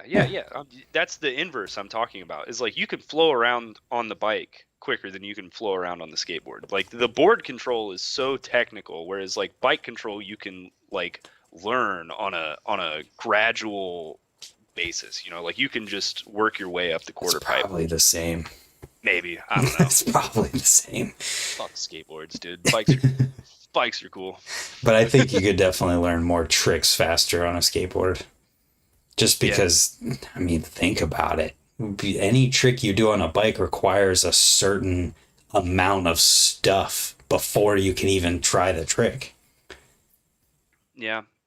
Skateboarding, if you can learn how to ollie, you can instantly start trying heel flips, kick flips, tray flips, pop shove-its, all of those tricks. You can just instantly start trying them. Yeah, I think maybe part of it comes from my way of relating to a skateboard. Like, I always try and turn backside on a skateboard because I spend it, or I always try and turn, well, on a quarter pipe, it's backside because it's fucking flip-flopped. So on a quarter pipe, I always try and turn backside because I spin left in BMX, and it's the harder way to do it. And like I'm always looking at skateboarding through the scope of BMX because that's all I've ever known. So it is a little, molested, my view of skateboarding. First, he talks about wanting to Shut meet it, dude.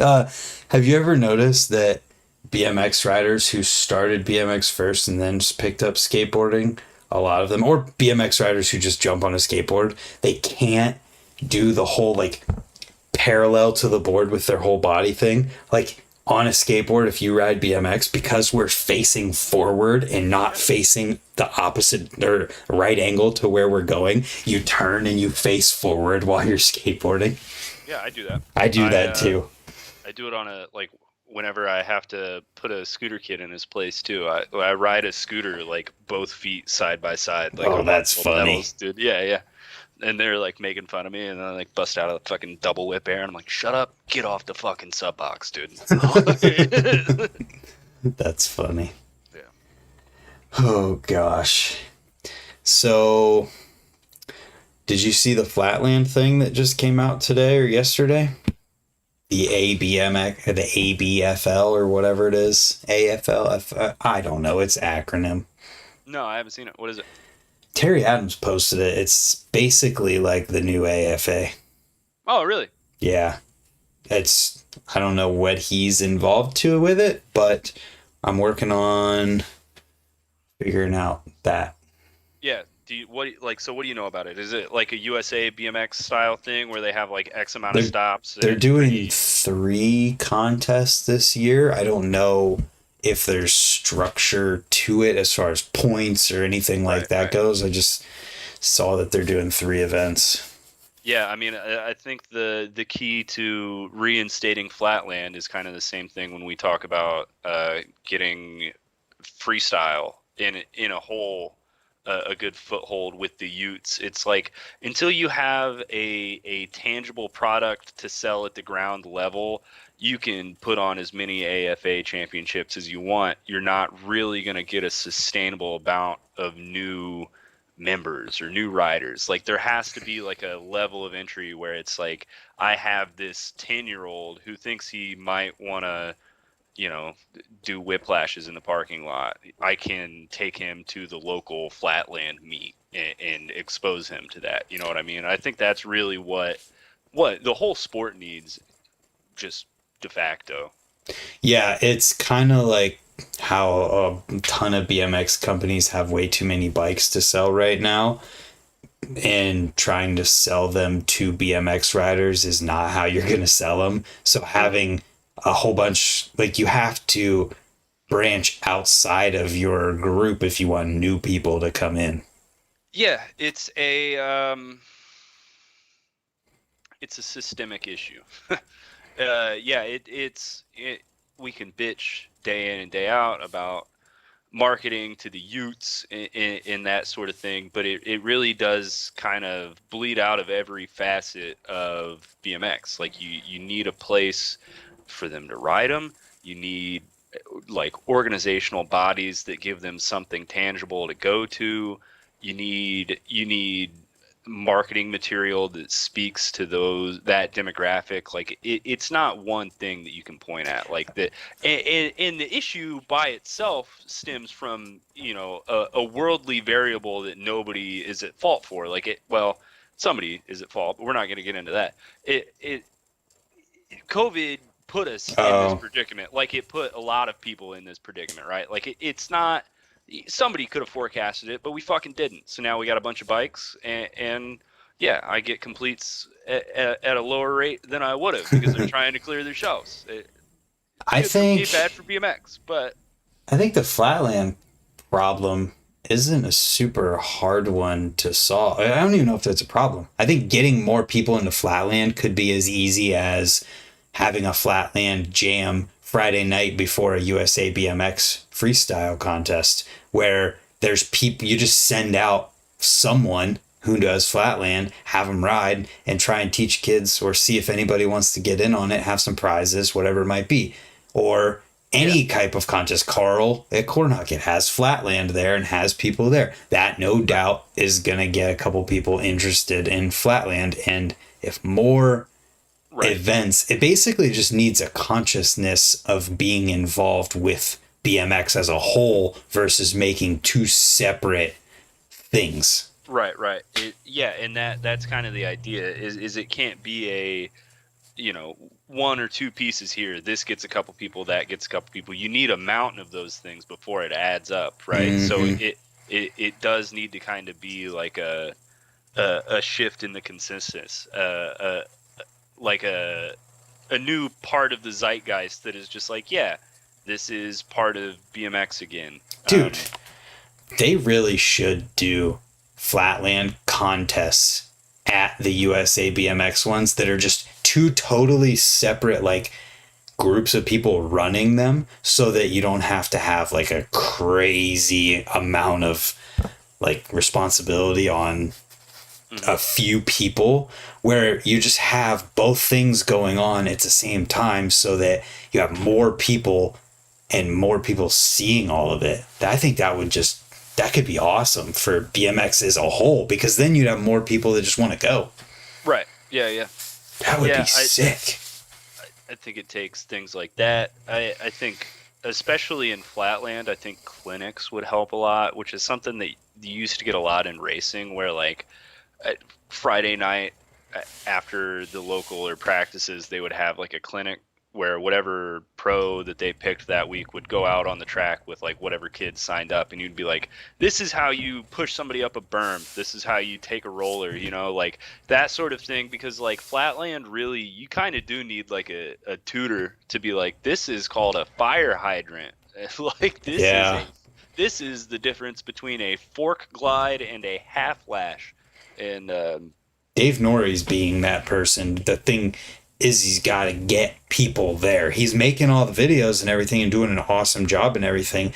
And once it's all there, right. You got to figure out how to get more and more people to see it, because that's the thing. I think Dave Norrie would do better in person than he would on the internet, because there is a very solid disconnect between the kind of people you're trying to put on a bike, not even just a flatland bike, just any bike, like the whatever the new gen is, the Gen A's now, because the Zoomers are fucking buying cars, like whatever generation that is, they're so like chronically online, terminally online, that like they say Dave Norrie and they're gonna scroll right past it. You know what I mean? Like they don't relate to that, but he is a personable person and he can relate to that demographic. But I feel like it's easier for him to do it online, unless he had like somebody he could filter all his content through to push it to those people. That's what I'm saying, is like it's finding a way to disseminate the things we want to sell to these kids, to the demographic we need to sell. I mean, that's just the problem of the internet. It's horrible capitalistic sentence I just spewed out, but like, we need Noah's conspiracy corner where you put your hood up and just start spewing. Yeah, I could talk about how much I hate the internet for days, dude. The only thing keeping me from turning into a second Unabomber is that the name Tuna Bomber sounds fucking dumb. Is the only reason. And now my channel's it was nice knowing everybody. We had a good run. 63,000 was awesome. And thanks for nothing, Noah. I've got an ad in the classifieds looking for a fucking bulldozer. That's funny. But it makes sense. It's just a tough problem. It's going to be interesting to see how the overstock of BMX stuff goes through the next couple of years, and the Olympics cycle coming up, and if that helps at all. Hopefully it does. Hopefully the people involved take the extra outside steps to like do what the potential is, because just being there doesn't do it. Yeah, I got a new take for you. Instead of me just saying that the Olympics isn't going to do shit, maybe like first wave, it won't do anything. Like, I don't think that the Olympics in and of itself is putting kids on bikes, but the idea, like people seeing a BMX competition, like maybe it inspires more people to create ground level events for kids to get excited about, right? Well, like that's I think the USA BMX thing. Right, yeah, but that's not necessarily ground level. Like it is if you live there. It is if you live there, but how many events is that? 10 per year? Oh, how else are they supposed to try and hit the whole country? They can't make one in every single city and every single state. I'm not thinking about the entire country. That's more of like a mid-range thing, right? I'm talking ground fucking level. I'm talking at your local, the 10 kids in your in your county that ride BMX, something for them to get on board. You know what I mean? Like like a local in racing is kind of the idea that I'm thinking of here. Like that's going to have to gain traction before we really start seeing anybody like on board. And yeah, that's just it. We'll see. Luke, I want to give you the jams, local jams in Northeast Ohio area. What do we have? Next weekend, not this coming, there is a jam at Wedgwood in Youngstown area. Then that would be February, March. Is there anything in March? I'm going to be putting one together for the beginning of March at Slam. Another jam? Yeah, I'm going to hit it. So we got one in March, and then we'll be doing one at the outdoor in June. So there's then April, there's Chenga 2 contest Trevor's putting on April 6th. Yeah, he needs to make a flyer for that. I'm supposed to be doing that. I just gotta get on it. Hurry the fuck up. Do you want to do it? No. Have you seen me make a flyer? No, you haven't. Because every time I've made a flyer, it hasn't touched the internet. So then May, I think there's the USA BMX thing at Ohio Dreams. What else? June, there's Noah's thing he's talking about. July, there's Apple Creek Trail Jam, July 20th. Yeah, that should help. If you want a nice, neat, concise place to find any jams happening in the Midwest, there's this little Instagram page called The Scene's Not Dead that you can follow. Who from last week? Yes, it was just at zero. Yeah, no. Data. Guess what year? What year is it? I don't know. What kind of blocks it got in it? A small block, 302. What are you talking about? 350. I muted you saying The Scene's Not Dead Instagram the first time. Are you shitting me? Just the first time. Okay. Because it was funny. You jackass. I just like giving Noah crap. I don't know how much of. Good. I just noticed when you were talking there at the end of it, it was at 0 data rate. So I don't know if it lagged out or anything like that.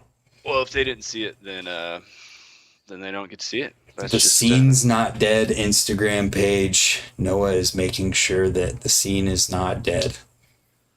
Yeah, well, at least making sure that people know when the jams are, or really just that I know when the jams are. Yeah. It's really it's not an altruistic mission I'm on here. I just want to go to more jams. But, yeah. What does it take for you to come to Rays since you work at a skate park?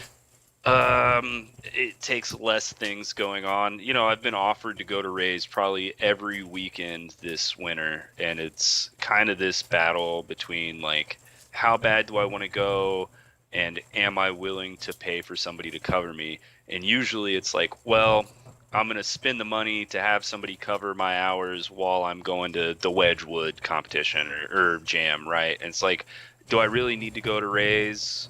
No, I'm not going to spend money. Like, I'm spending $35 to get in, but I'm also spending an hourly wage to put somebody at that desk to cover me. So no, it takes a decent amount.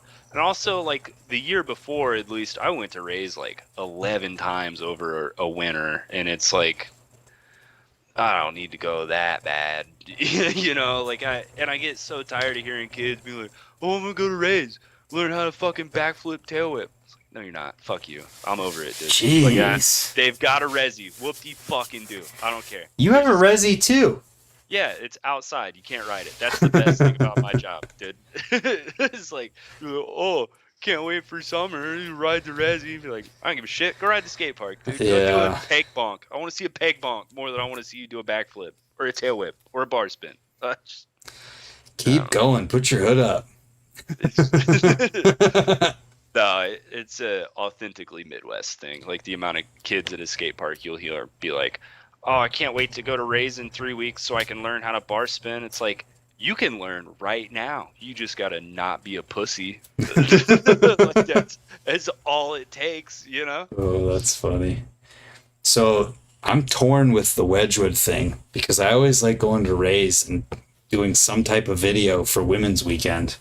But it's, is it the same weekend as Women's Weekend? Yeah. Oh. Yeah, I'm torn. I don't know.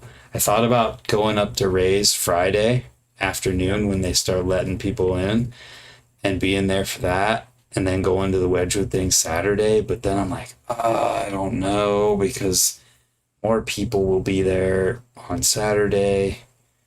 Yeah. Well, the thing for me is, like Shane and Caleb and that kind of crew came to my jam. I feel like it would, you know. I'm going. Oh, are you going to the young Wedgwood thing? I'm thing? going to go to the Wedgwood thing for sure. Oh, that makes it way harder to decide. Yeah. Damn. I'm going to go, I'm going to ride, and I'm going to drink, and I'm going to win something. Something. Yeah. Okay. I'm going to win, even if it's like biggest dickhead at the skate park, I'm winning. Oh, you have that printed on your forehead, bud. Yeah, dude. Just guaranteed. Did you hear about plans for a new Akron skate park and BMX track? No. Where do I find that? Did they actually tear that one down? I don't Like, is it think gone so. now? Is it No. still there? I'm pretty Okay. sure it's still there. I think they might even have a whole nother season on the track. Okay. I need to go ride that skate park before it gets. That's the weekend I learned how to feeble grind. I got perfects at a national at that racetrack. It is a very like core memory for me. Like yeah, yeah. I was probably 8 or 9, and yeah, What's I remember. perfect mean? Perfect. You said you got perfects. Oh, so first in all three motos. I didn't have a semi. We just had a main. So I got first in all of my motos, and then I got first in the main too. And I did it both days of the national. So every Mm, time I touched the track, I got first. It was, wow. yeah, I was probably like 9 novice, and I had this like 18-inch Hoffman contender, and they have that like triangle like wedge, right? So like in between my moto and my main, I was like over there in like my jeans and my red flannel trying to like learn how to feeble this little thing, and it still had a dinner plate on it. It had like that real thin aluminum sprocket, like 44 to 13 on the back, and I just kept bending it, and then I'd like run over to my dad's truck and grab a pair of channel locks. We were sleeping in the truck at this national because we didn't have money to pay for a hotel. You know, I'd grab his channel locks and I'd like bend the sprocket straight, run over there, take like 2 more tries, and yeah, I learned You didn't think Feebles. to bring the channel locks with you? You see, here's the thing. Here's the thing. Dad's dad gave him those channel locks, and if I take them over there and then forget them because I'm not a smart kid, I'm fucked. And if somebody walks off with them, I'm fucked. So yeah, I'm leaving the fucking channel locks in the toolbox, dude. Like, I thought about it. I'm not dumb. Uh, that skate park and track is also Alex Liebrock's origin.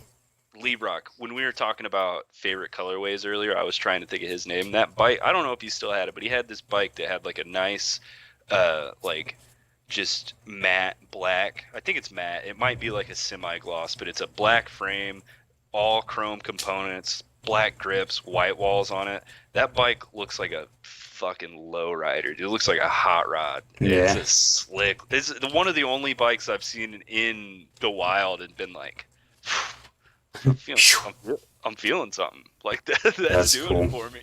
Yeah, Yeah, good his looking, good looking bike. he went to race there when he was young too. Saw the skate park and then just quit racing. Yeah. I don't know. My thing with racing is I quit racing when it quit feeling like BMX to me. You know, like once it felt like something other, and it was like a long time coming because I was definitely, by the time the NBL shut down by 2013, I was definitely like odd man out. You know, like the kids are showing up in their jerseys and their chest protectors and their leathers with their like carbon frames weren't really out yet, but their bikes looked a little more racy than mine, you know, and I'm showing up with like jeans and a flannel on. I'm like, you know, 316 off of picnic tables in the parking lot before my motos. Like, yeah, I just kind of felt different, you know, and That's fair. yeah, it just wasn't for me. Cause like when I was 6, 7, 8, 9, like there was no, it was all riding my bike. It's like I'm going to the track, I'm jumping, you know, gonna do a little kick out, or I'm going to the skate park, I'm jumping, I'm gonna do a little kick out. Like it's all the same, you know. Noah's still going to the skate park, doing a little kick out. Jumping, doing a little kick out. Like, Heck yeah. yeah, not so much. Mostly just like shitty foofanoos and. What's your favorite part of working at the shop and park been so far? I think riding every day for sure. Um, I think I'm probably maybe not better, but more comfortable on my bike now with a broken wrist than I was, you know, in April before I broke my wrist. Like I just riding every day really does kind of make a difference. Whereas like Yeah. before when I was swinging hammers, I'd ride once a week if I was lucky because like I worked at least, you know, 10 hours a day. And if I didn't, like I was not riding. And my local park was a half hour away at best, so it's like it was really a trek to ride anything. And so yeah, riding every day really has like changed kind of the rider that I am, and that personally, that's the biggest thing. And then that might just be full stop the only thing keeping me like grounded, because it is it's as weird as it sounds, like I love what I'm doing. It has not been super easy for me to like not like, it feels like I'm not me. Like that being a carpenter was basically all I've ever known. It was Mm. my entire life, and to switch and do something so different. Yes, still sometimes I like drive home and I'm like, where the fuck am I, dude? Like what Yeah. am I doing? But it's great, and I'm doing what I want to do, and this is what it would have took for me to sort of get out of. I would have swung hammers till the day I fucking died. And yeah, it's something I've known for a long time. It's like I'm never gonna have a true boss or a schedule or a 9 to 5. Like I can't handle it. So it would take a setup like I'm in now to really get me out of doing that. And I'm very thankful for it. But it's not easy. You know, it's yeah, and I'm just now like cresting the hill and starting to like feel like a human again. The first, like this last month, the last weekend was like the first good weekend I've had, because like I've just been fucking up, dude. Just going out, getting hammered, wiling out, almost getting in trouble. Like, yeah, it's been a growing process, dude.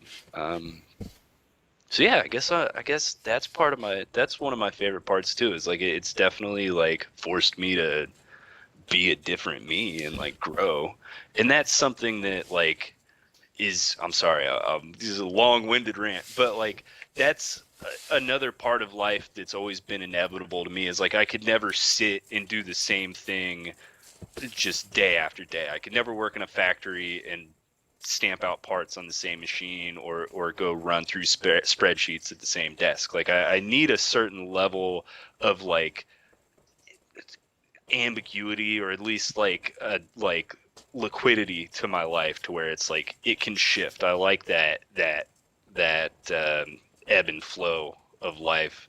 But then almost counterproductively to that point I just made, like whenever shit does change, it sends me into that place where I don't feel like who I am. So it's like a inner fucking battle I've got going on with like imposter syndrome, but then I also can't stay tied down. My brain's a fucking soup bowl, dude. Like, yeah, it's bad, but yeah, Well, good tangent. this Good has tangent. been therapy with Noah. Yeah, that was fun. Do you feel better now? Yeah, I feel like that was good, grade A, fucking pure string of thought right there. Good. Good. Yeah, I'm glad you got that all of that out. yeah, I feel like that was authentically BMX too. Yeah. It's real. Yeah, deep down, I think that's what we all want, is to ride our bikes non-fucking stop, right? I mean, that's how I got here. I don't want to, and we'll never have a job like that either. Yeah, just can't, you know. Literally just can't.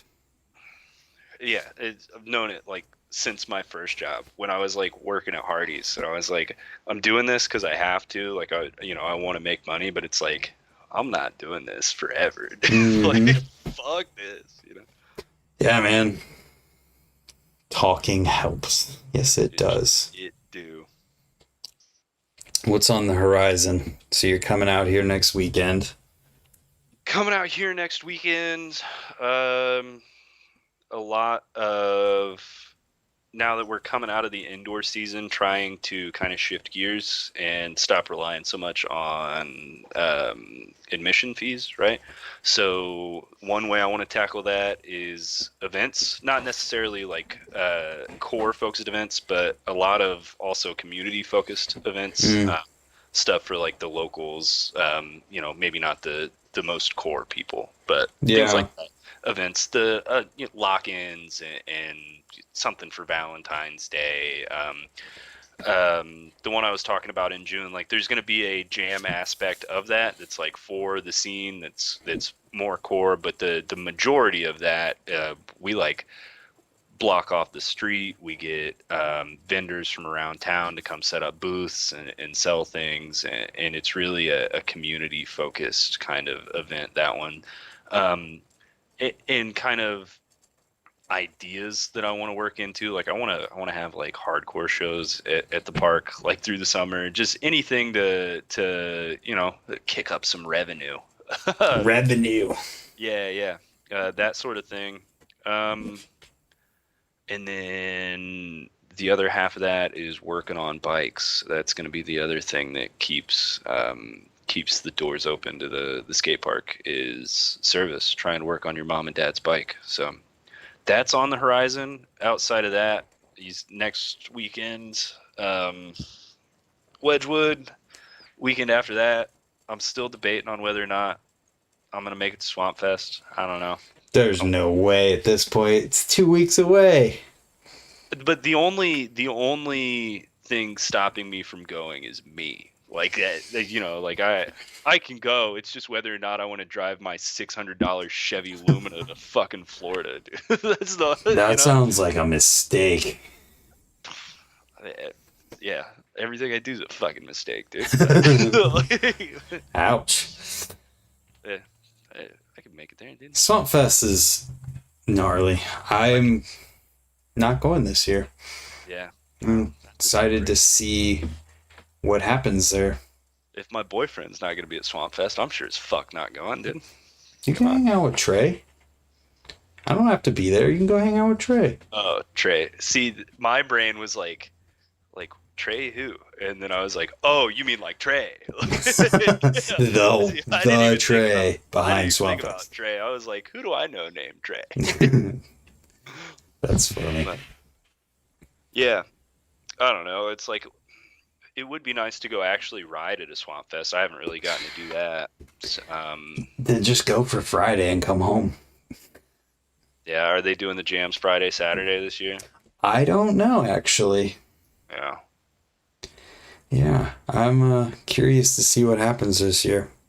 They got that pirate ship, and that looks fun, dude. I haven't seen anything yet. It's a straight up U-boat. It's two vert ramps smashed side by side, and then they've got like two openings into it. So one wall is complete, and then there's like two vert walls and one in the middle here. And yeah, you know, that's the kind of shit. I could just look it up.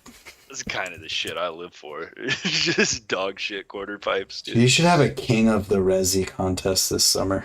That's genius. You're welcome. That's genius. Oh, man. Yeah, that's great. And then we give out Monopoly money for the prizes. And keep all the money for yourself? No, because it's not real. No, but that is genius. That would be a good one.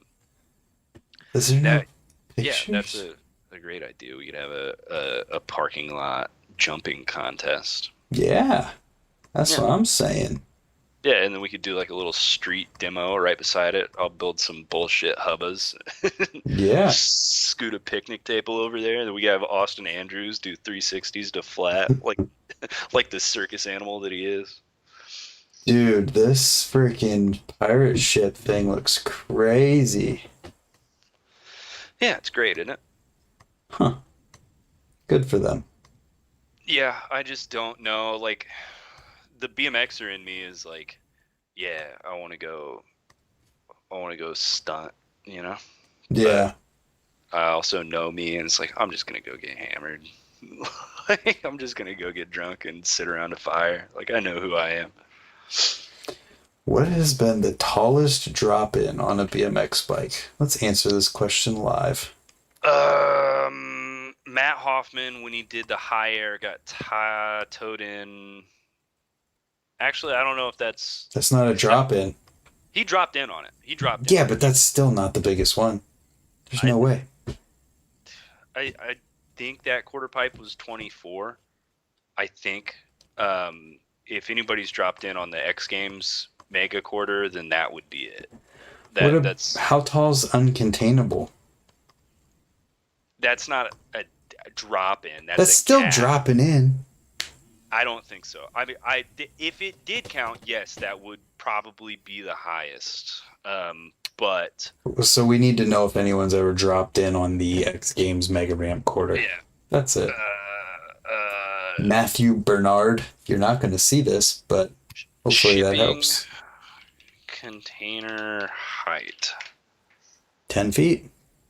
8'6" times 4, maybe. There's 4 of them. I don't remember. I was gonna do fucking empirical research. What kind of a journalist are you, dude? One who's live with someone called The Scene's Not Dead. Yeah, you're right. You gotta be pretty unhinged to want to talk to me. Let's see what we get here. Fucking ads. Oh, dude. They keep the world moving though. We have to deal with them.